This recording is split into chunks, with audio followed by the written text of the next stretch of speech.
বিলের সম্বন্ধে কিছু বলতে চান?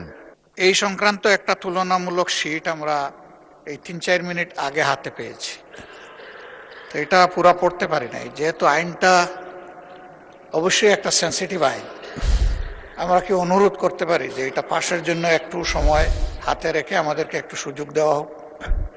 এই বিলটা হলো একটি গণহত্যাকারী সন্ত্রাসী সংগঠনের নিষিদ্ধকরণ সংক্রান্ত একটা অ্যামেন্ডমেন্ট।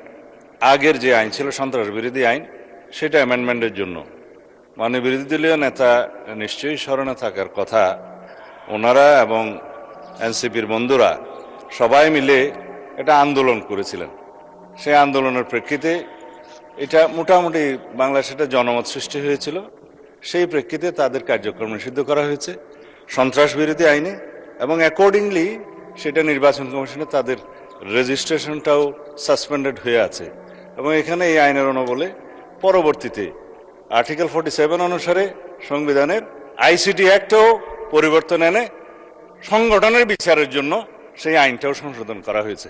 এখন আপনারা যদি এর উপরে আলোচনা করতে চান, আমার মনে হয়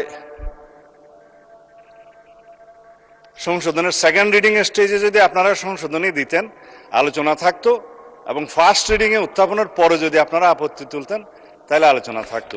সংসদে উত্থাপিত আকারে সন্ত্রাস বিরোধী সংশোধন বিল 2026 পাশ করা হোক। যারা এই প্রস্তাবের পক্ষে আছেন তারা হ্যাঁ বলুন, যারা এই প্রস্তাবের বিপক্ষে আছেন তারা না বলুন। আমার মনে হয় হ্যাঁ জয়যুক্ত হয়েছে, হ্যাঁ জয়যুক্ত হয়েছে, হ্যাঁ জয়যুক্ত হয়েছে।